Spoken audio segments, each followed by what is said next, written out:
Last week जो slide थी वो अपनी जगह, आज हमें डिफरेंस बिटवीन एब्जॉर्प्शन कॉस्टिंग और मार्जिनल कॉस्टिंग के अंदर ये मैं आपसे शेयर कर लूंगा कि एब्जॉर्प्शन कॉस्टिंग और मार्जिनल कॉस्टिंग के अंदर क्या क्या चीजें किस किस तरीके से आ रही होंगी। ठीक है, हमें इस चीज पे आइडिया है, अगर प्रोडक्शन और सेल्स सेम होते हैं, अगर यूनिट प्रोड्यूस और यूनिट सेल्स सेम होते हैं तो एब्जॉर्प्शन कॉस्टिंग और मार्जिनल प्रॉफिट का सेम होगा। लेकिन अगर प्रोडक्शन ज्यादा होगी और सेल्स कम होगी तो एब्जॉर्प्शन कॉस्टिंग का प्रॉफिट ज्यादा आएगा, मार्जिनल कॉस्टिंग का प्रॉफिट कम आएगा। मैंने लास्ट क्लास एक्सेल में एक छोटी सी गड़बड़ कर दी थी जिसकी वजह से रिलेशनशिप रिवर्स आ रहा था। तो हम इस रिलेशनशिप को, मैं कहूंगा आज के सेशन में लर्निंग ऑब्जेक्टिव एक ये कि आपको अगर ये बनाने की इनका रिलेशनशिप का आइडिया है तो ये सब क्यों हो रहा होगा, रिकैल्कुलेशन हम देख रहे होंगे और वो रीजन आइडेंटिफाई कर रहे होंगे with the help of excel. तो मैं डायरेक्ट क्वेश्चन की तरफ आता हूँ क्योंकि वैसे ही 1.5 आवर के लिए से डिजाइन किया गया था ये सेशन, बट हम एक रमजान की वजह से 1 घंटे रिड्यूस करने से इसका इम्पैक्ट आएगा। तो ओके, आई होप सबको मेरी आवाज आ रही है और मेजॉरिटी आर लिस्टिंग। हम प्रॉपरली स्टार्ट कर रहे हैं, हैंड रेस कर दें ताकि मुझे आइडिया हो जाए। ओके, तो नाउ अच्छा, ये क्वेश्चन कोई नया क्वेश्चन नहीं है, ये क्वेश्चन बेसिकली रिव्यू प्रॉब्लम ये जो आपको रीडिंग मटेरियल पे दिया गया है। ठीक है, किसी और के लैपटॉप की वजह से मैं फोल्डर वगैरह वाली बात आपसे शेयर नहीं कर रहा, वो डाउनलोड करने में अच्छा खासा टाइम लगेगा। हम प्रॉपरली स्टार्ट करते हैं। देखिए, ये आपके सामने डेटा मौजूद है। ओके, मेरा हेल्प के तौर पे यहाँ पे फार्मूला शीट रखी नहीं है, अगर डाउट होगा तो आप फार्मूला से हेल्प रेफर ले सकते हैं, लेकिन यहाँ पर पर्पज ये होगा कि हम कंप्यूट करें एंडिंग इन्वेंटरी। तो ये जितने क्वेश्चन मार्क है ना ये हमें खुद कैलकुलेट करने और एक्सेल पे। अगर ये थोड़ा सा छोटा नजर आ रहा है तो इसको हम लेवल पे लेकर आ जाता है, वो अब थोड़ा बेहतर है। तो यूनिट बिगिनिंग के लिए सिंपली इक्वल टू ये ऊपर रेफर हुआ है यूनिट प्रोड्यूस। अब ओके, लास्ट क्लास में मैंने एक सिंगल पीरियड को डिस्कस किया था, डबल पीरियड को डिस्कस नहीं किया था। ठीक है, हम सिंगल पीरियड को डिस्कस किया हुआ था, यानी और सिंगल पीरियड के अंदर क्या हो रहा था, यूनिट प्रोड्यूस और यूनिट सोल्ड सेम रखे थे। लेकिन अगर हम ये चेंज करते हैं तो ओपनिंग इन्वेंटरी या एंडिंग इन्वेंटरी का एग्जिस्टेंस जाएगा। इस क्वेश्चन में क्या हो रहा है, इस क्वेश्चन में हम यूनिट प्रोड्यूस और यूनिट सोल्ड तो सेम वाला कॉन्सेप्ट कर चुके हैं।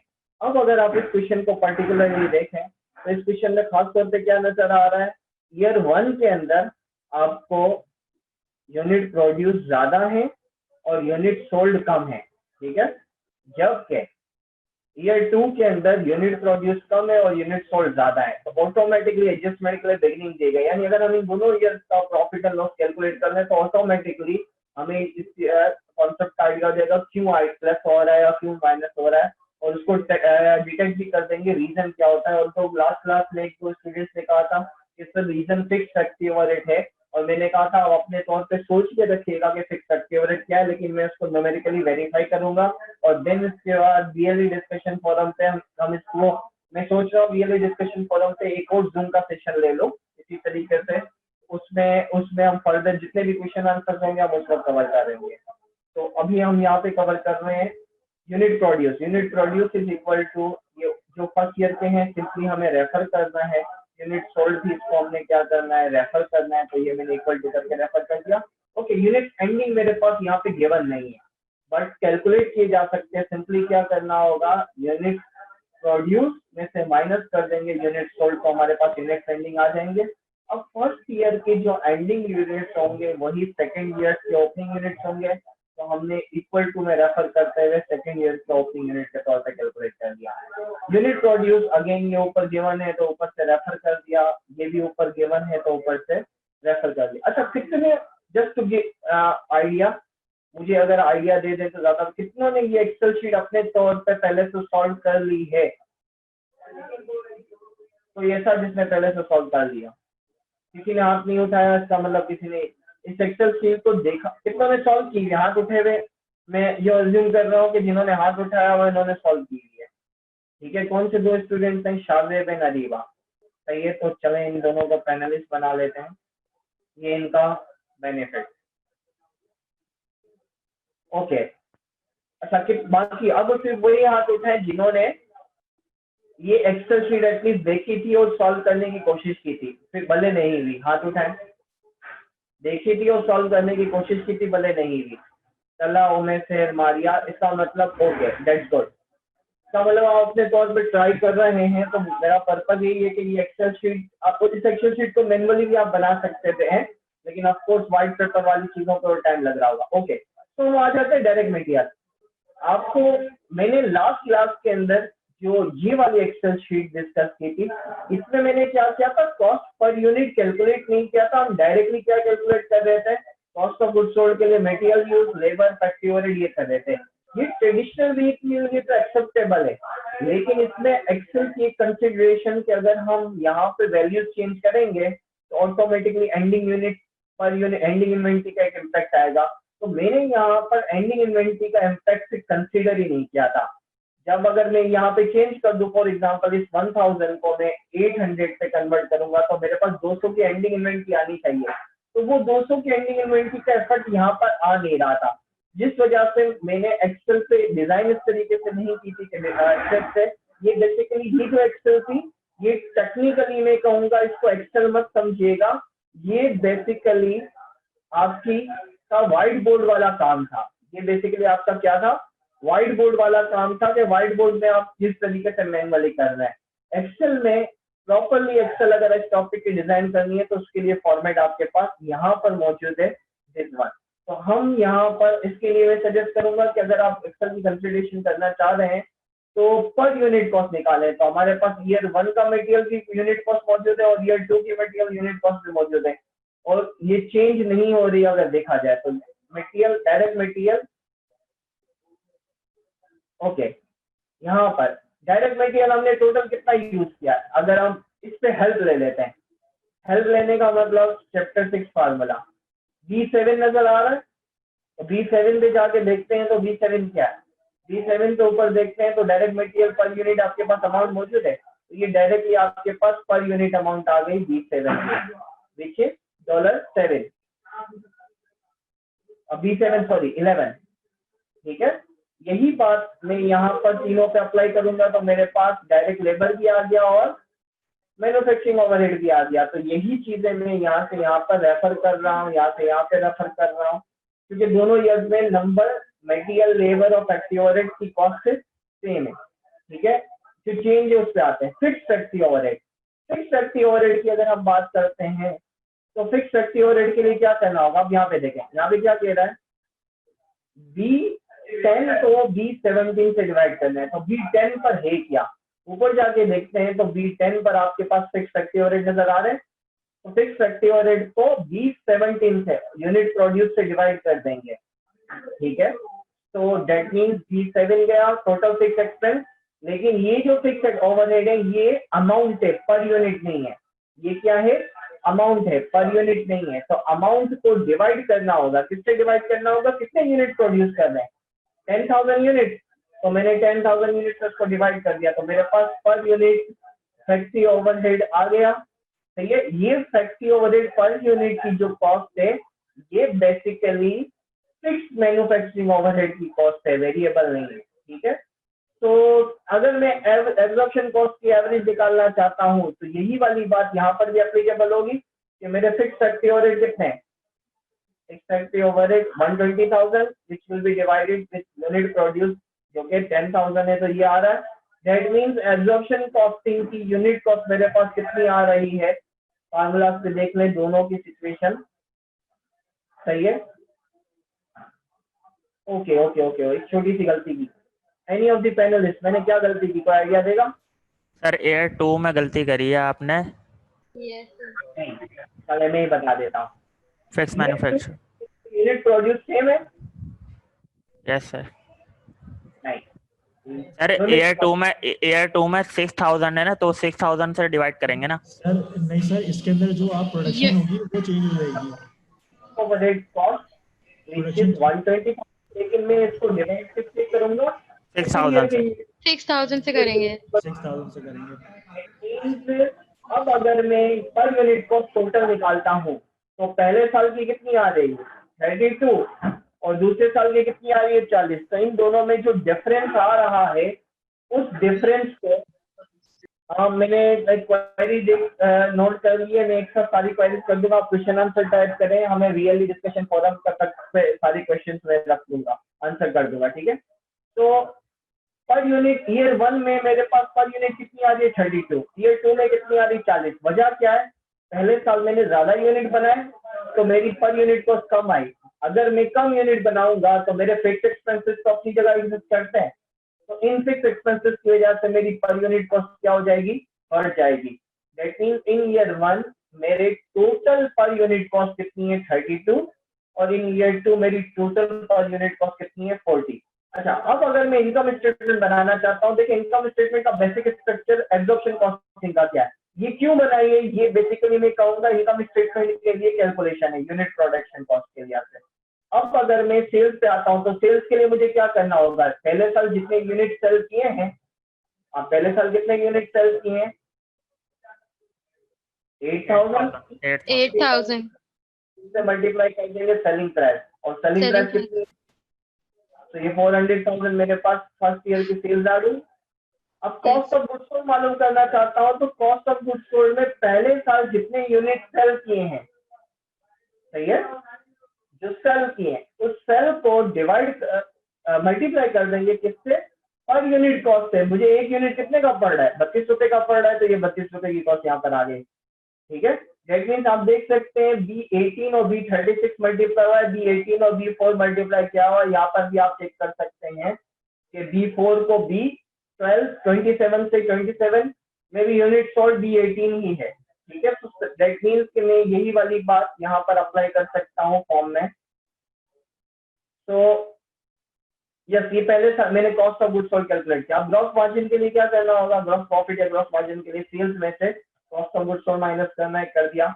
ओके, सेलिंग एंड एडमिन, अगर मैं सेलिंग एंड एडमिन के लिहाज से बात करता हूँ तो यहाँ पे सेलिंग एंड एडमिन मेरे पास वेरिएबल भी है और फिक्स भी है, तो फिक्स तो अपनी जगह रहेंगे यहाँ पर, तो फिक्स कितने आ जाएंगे इक्वल टू जिस करके ये फिक्स मेरे पास selling expense and admin expense आ गया, इसमें मुझे प्लस करने होंगे वेरिएबल, और वेरिएबल के लिए मुझे मल्टीप्लाई करना होगा वेरिएबल यूनिट कितने हैं, वेरिएबल तो मल्टीप्लाई कर दूंगा यूनिट सोल्ड से। यूनिट सोल्ड कितने, अगर मैं यूनिट सोल्ड देखता हूँ तो ये वही 8,000 ब्रैकेट क्लोज किया, तो अब मेरे पास क्या अमाउंट आ गई, this total selling and admin expense आ गए। इस सेलिंग एंड एडमिन के अंदर अगेन मैं रिपीट कर रहा हूँ, B13 मेरा फिक्स एक्सपेंस है और B12 और B18 मेरा क्या है, वेरिएबल एक्सपेंस है। तो अब मैं अगर प्रॉफिट कैलकुलेट करना चाहता हूँ तो gross margin minus selling expense, तो मेरा प्रॉफिट कितना हो गया 42,000।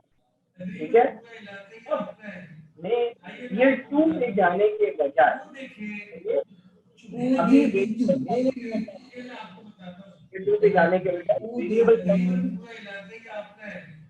क्विक रिव्यू मिल जाएगा Maria, no need to worry, मैं तेजी से रिव्यू दे दूंगा, लेकिन क्विक रिव्यू के लिए अभी से सुन लें, क्योंकि रमजान की वजह से मैंने एक चीज नोट की है, 2 पिछली क्लासेस दे चुका हूँ, 4:30 पे ये फौरन आईटी वाले सेशन ऑफ कर देते हैं। ठीक है, रिकॉर्डिंग जो सेंट्रलाइज है, तो उस चीज के लिए आपको रिव्यू के लिए जितने भी फार्मूलाज हैं इस शीट के अंदर यहाँ पे मौजूद है, चैप्टर 6 रिक्वायरमेंट मौजूद है, और मैं रिव्यू आपको वीएलई डिस्कशन फोरम में ले रहा हूँगा। जूम का सेशन उस वक्त मैं एक और जूम का सेशन ले लूंगा, उसमें हम इसको रिव्यू ले लेंगे। ओके, सो यस 42,000 ईयर 1 का प्रॉफिट है। अब मैं वेरिएबल पर यूनिट कॉस्ट निकाल लेता हूँ, ये वही डायरेक्ट मटेरियल जो पहले ऊपर आपने लिखा हुआ था, ये तीनों का एज इट इज आ गया। ठीक है, variable manufacturing expense as it is आ गया, तो मेरे पास cost per unit, variable cost per unit अगर मैं निकालता हूं तो कितना आ रहा है, सम अगर इन सबको करते हैं तो ये चीज आ गई। ठीक है, अच्छा ईयर 2 पे भी अगर बात करते हैं तो ये ऑलमोस्ट सेम ही रहेगा। क्यों सेम रहेगा, क्योंकि यहाँ पर जो फर्स्ट ईयर की कॉस्ट यूनिट प्रोड्यूस और यूनिट सेल से कोई डिफरेंस नहीं आ रहा, लेकिन अगर मैं इनकम स्टेटमेंट ईयर 1 का वेरिएबल का निकालता हूँ तो सेल्स मेरी कितनी आ जाएगी, फर्स्ट ईयर की सेलिंग प्राइस को मैं फर्स्ट ईयर की क्वांटिटी सोल्ड से मल्टीप्लाई कर दूंगा, तो ये मेरे पास फर्स्ट ईयर की सेल्स आ गई। Variable expense, yes variable cost of goods sold, variable cost of goods sold के लिए क्या करना होगा, मेरे पास यूनिट सोल्ड ऊपर मौजूद है, यूनिट सोल्ड पे गए 8,000, इसको मल्टीप्लाई कर देना है मुझे, किससे मल्टीप्लाई कर देना है, कॉस्ट पर यूनिट। अब वेरिएबल कॉस्टिंग में वेरिएबल कॉस्ट पर यूनिट मेरे पास कितना आ रहा है 20 आ रहा है, तो ये 20 सेलेक्ट कर लिया। लेकिन मेरे पास वेरिएबल सेलिंग एक्सपेंस भी आ रहे होंगे। वेरिएबल सेलिंग एक्सपेंस के लिए क्या करना होगा, सेलिंग पर यूनिट मेरे पास कितना है 4 मल्टीप्लाई बाय यूनिट सोल्ड कितने हैं 8000, यूनिट सोल्ड मेरे पास 8000 है, इसको कर दिया तो मेरे पास टोटल ये अमाउंट आ गई। तो इन दोनों को ऐड करते हैं, सम करते हैं, variable cost of goods sold और वेरिएबल सेलिंग एक्सपेंस। तो मेरे पास कंट्रीब्यूशन मार्जिन 192,000 आ रहा है, sorry cost of variable expenses 192,000 आ रहा है, इसमें से मैं माइनस करूंगा तो कंट्रीब्यूशन मार्जिन 2,08,000 आ गया। अब फिक्स कॉस्ट की बात करते हैं तो फिक्स मैन्युफैक्चरिंग एक्सपेंस 1,20,000 थे, तो ये एज इट इज 1,20,000 आ गए 120,000। और सेलिंग एंड एडमिन ऊपर फिक्स आई थिंक 70,000 थे शायद, तो ये 70,000 एज इट इज आ गया। इन दोनों को अगेन सम करते हैं तो ये मेरे पास टोटल फिक्स कॉस्ट आ गई और प्रॉफिट मालूम करने के लिए कंट्रीब्यूशन मार्जिन और ये करते हैं तो मेरे पास 18,000। दैट मींस वेरिएबल कॉस्टिंग में मेरा प्रॉफिट कितना आ रहा है 18,000, जबकि एब्जॉर्प्शन कॉस्टिंग में मेरा वेरिएबल प्रॉफिट कितना आ रहा है 42,000। अब मैं यहाँ पे ये बात कर रहा हूँ, मुझसे लास्ट क्लास में दो तीन स्टूडेंट्स ने कहा था सर रीजन फैक्ट्री ओवरहेड है, और मैं कहूंगा factory overhead, fix factory overhead और एंडिंग फैक्ट्री ओवरहेड दोनों है। अगर हमें रिकंसाइल करना है कि प्रॉफिट, एक और चीज एडिशनली बता रहा हूँ जो कि आज की टॉपिक का मेन है, recalculation of profit between absorption costing and marginal costing. मुझे बेसिकली आज ये करवाना है, इसकी लॉजिक समझानी है, ये रिक्वायरमेंट का पार्ट नहीं है, ऐसा क्यों होता है। तो प्रॉफिट ऑफ एब्जॉर्प्शन अगर मैं लिखता हूँ, एब्जॉर्प्शन का कॉस्टिंग का प्रॉफिट कितना है, आई थिंक ये 42,000 है, तो मैं ये 42,000 उधर ही लिख देता हूँ, ये 42,000 मेरे पास आ गया, ये रहा, ठीक है। अच्छा, अब इसमें बेसिकली मुझे क्या करना चाहिए, माइनस करना चाहिए कॉस्ट फिक्स, लेस करेंगे, क्या लेस करेंगे, फिक्स एफओएच इन एंडिंग इन्वेंटरी, फिक्स एफओएच इन एंडिंग इन्वेंटरी। अब एंडिंग इन्वेंटरी का मकसद क्या है, मेरे पास किस क्वेश्चन में एंडिंग इन्वेंटरी है इस ईयर 1 में? यस सर है सर बिल्कुल हम निकाल सकते हैं।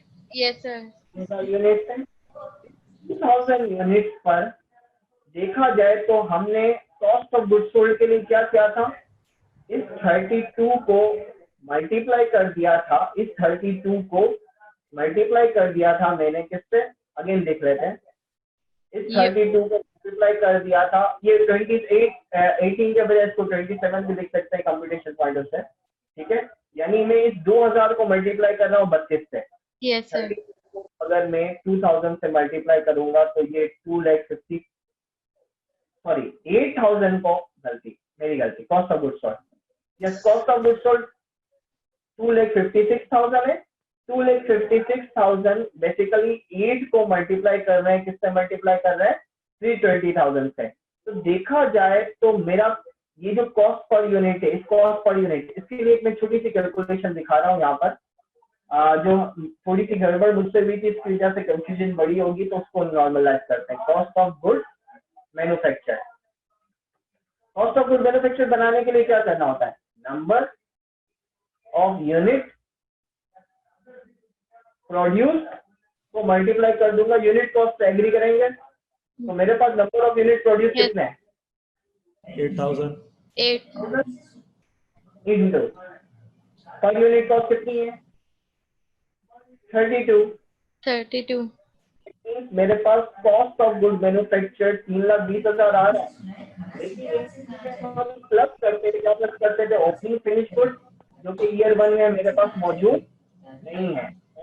इसमें ओपनिंग फिनिश गुड्स को क्या कर रहे होते थे, ऐड करते थे, मौजूद नहीं है। और लेस क्या करते थे, एंडिंग फिनिश गुड।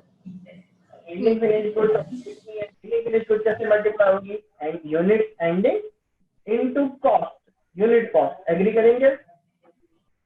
तो एंडिंग यूनिट मेरे पास कितने हैं 2000, 2000 है, यूनिट कॉस्ट 30,000, यहाँ पर आए को मल्टीप्लाई कर दिया, किससे मल्टीप्लाई कर दिया 2000 को, एंडिंग जो कि पर यूनिट कॉस्ट है, किसकी एब्जॉर्प्शन की 32, सही है। तो that means cost of goods sold मालूम करना है। कॉस्ट ऑफ गुड्स सोल्ड के लिए मुझे क्या करना है, इस यूनिट मैन्युफैक्चर में से माइनस कर दूंगा ये, तो मेरे पास कॉस्ट ऑफ गुड्स सोल्ड आ गई। ये बात समझ में आ रही है? अब मुझे जो समझाना है वो क्या है, आइडियली ये जो 64,000 है, इस 64,000 का ब्रेकअप क्या है? ये 64,000 बेसिकली आपने कैसे निकाला है? ये 64,000 निकाला है 2000 मल्टीप्लाई बाय 32। एग्री करते हैं? अच्छा, अब मैं इस 32 का ब्रेकअप ऑफ 32 देखते हैं। ब्रेकअप ऑफ 32 यूनिट कॉस्ट का ब्रेकअप अगर देखते हैं तो यूनिट कॉस्ट के ब्रेकअप के अंदर अगर हम निकालते हैं, ये ऊपर यहाँ पर मौजूद है हमारे पास दिस वन, तो मटेरियल तो 11 है, लेबर भी 6 है, वेरिएबल मैन्युफैक्चरिंग ओवरहेड कितने हैं? 3 है, लेकिन ये फिक्स फैक्ट्री ओवरहेड कितने हैं? 12। ये फिक्स फैक्ट्री ओवरहेड कितने नजर आ रहे हैं? 12। नाउ अब इस 12 वाली बात का इम्पैक्ट करना है। आइडियली फिक्स एक्सपेंस कितना है? अगर आप जीरो भी प्रोडक्शन करते हैं, तो ऑटोमेटिकली ये फिक्स आपको बियर करने थे। फिक्स कितने बियर करने थे? ये 12,000 या 120,000। ये 120,000 के एक्सपेंस आपको हर सूरत में बियर करने थे। अगर आपकी प्रोडक्शन चाहे 1,000 हो, 10,000 हो, 20,000 हो, आपको ये हर सूरत में बियर करने हैं। अब हो क्या रहा है, अपेरेंटली अगर आप देखें तो ये जो तीनों हैं, ये तीनों वो कॉस्ट हैं जो देखा जाए वेरिएबल है। अगर हम यूनिट प्रोड्यूस करेंगे तो हमारा खर्चा होगा, अगर हम यूनिट प्रोड्यूस नहीं करेंगे तो ये हमारा खर्चा नहीं होगा। तो आइडियली ये जो 2000 यूनिट्स हैं, ये जो 2000 यूनिट्स की कैलकुलेशन है, इस 2000 यूनिट्स के अंदर क्या क्या पोर्शन मौजूद है? अगर मैं 64 का निकालता हूं तो इसमें एक मटेरियल है, इसमें एक लेबर है, इसमें एक वेरिएबल मैन्युफैक्चरिंग ओवरहेड है और इसमें एक फिक्स ओवरहेड है। एग्री करते हैं? 2000 मैं यहाँ पे ये कह रहा हूँ कि मटेरियल की कॉस्ट कितनी थी? 11, लेबर की 6, वेरिएबल की 3 की थी और इसकी कितनी थी? 12 थी। तो अगर मैं 2000 को मल्टीप्लाई कर देता हूँ, एक मिनट, तो दैट मीन्स इसको मल्टीप्लाई कर देते हैं इससे, तो मेरे पास एक चीज ये नजर आ रही है कि मेरे इस 64 का ये जो सम क्या करते हैं, इस 64 का ब्रेकअप क्या है? इस 64,000 में 22,000 क्या है? मटेरियल है, ठीक है। 12,000 क्या है? लेबर है। 6,000 क्या है? फैक्ट्री ओवरहेड है। तो अगर मैं इन तीनों को सम करता हूं तो 40,000 की कॉस्ट तो ऐसी है कि जो प्रोड्यूस करने पर लगनी चाहिए, लेकिन 24,000 की कॉस्ट ऐसी है जो अगर मैं प्रोडक्शन नहीं भी करता तो भी मुझे बियर करनी थी। तो हम क्या कर रहे हैं, तो आइडियली ये मेरा एक्सपेंस होना चाहिए, लेकिन हमने उसको एक्सपेंस नहीं बनाया, हमने उसको किसका पार्ट बना दिया? एंडिंग इन्वेंट्री का पार्ट बना दिया। इन्वेंट्री एंडिंग से रिलेटेड है, तो एंडिंग इन्वेंट्री का अगर हम पार्ट बना रहे हैं तो इसका मतलब आइडियली एंडिंग इन्वेंट्री कितने की होनी चाहिए थी? 40,000 की। डिसीजन मेकिंग पर्सपेक्टिव में हम डिस्कस कर रहे हैं, अभी रिपोर्टिंग पर्पस में डिस्कस नहीं कर रहे। तो एंडिंग इन्वेंट्री होनी 40,000 की चाहिए थी, लेकिन इस 24,000 वाली बात ने इसकी वैल्यू क्या कर दी? 64,000 कर दी, ठीक है। तो अब अगर मैं थ्योरेटिकली आपसे ये पूछूं कि इन्वेंट्री अगर एंडिंग बढ़ाते हैं तो automatically cost of goods sold क्या हो जाएगा? कम हो जाएगा। अगर इन्वेंट्री क्या हो जाएगी? इंक्रीज हो जाएगी, सही है, या ओवर वैल्यू हो जाएगी, तो इसका इम्पैक्ट क्या होगा? कॉस्ट ऑफ गुड्स सोल्ड आपका क्या हो जाएगा? डिक्रीज हो जाएगा। Cost of goods sold decrease हो जाएगा, या इसको अंडर वैल्यू कर देंगे। इसकी वजह से प्रॉफिट पे क्या इम्पैक्ट पड़ेगा? प्रॉफिट आपका क्या हो जाएगा? ओवर इंक्रीज हो जाएगा या ओवर वैल्यू हो जाएगा। काइंड मैंने आपका हाथ देख लिया, अभी आपके लिए डिस्कस कर लेता हूँ, इसमें जो क्लेरिफिकेशन होगी मैं कर दूंगा। इट मीन्स हम कर क्या रहे हैं? हम एंडिंग इन्वेंट्री की वैल्यू बढ़ा के प्रॉफिट बढ़ा रहे हैं। अब देखें तो हमने एंडिंग इन्वेंट्री कितने से बढ़ाई? खैर एक minute, okay, here ending inventory was increased by 24,000, तो दैट मीन्स प्रॉफिट भी कितने से इंक्रीज हो जाएगा? 24,000 से। तो वेरीफाई करते हैं। आप वेरीफाई कैसे करते हैं? देखें, अगर मैं फिक्स फैक्ट्री ओवरहेड को पोर्शन निकाला है तो फिक्स फैक्ट्री ओवरहेड का पोर्शन कितना निकला? ये 24,000। तो ये 24,000 मैंने यहाँ पर शो कर दिया। ये कैसे आएगा? फिक्स फैक्ट्री ओवरहेड का ऊपर जो पोर्शन है वो इसको मल्टीप्लाई कर देंगे किससे? एंडिंग इन्वेंटरी से, और एंडिंग इन्वेंटरी आपके पास कितनी है? 2000। तो दैट मीन्स आपके पास प्रॉफिट ऑफ मार्जिनल आना चाहिए। तो प्रॉफिट ऑफ मार्जिनल कॉस्टिंग आपके पास ऑटोमेटिकली आएगा, इसमें से ये लेस कर दिया, तो 18,000 आप देख सकते हैं ये प्रॉफिट ऑफ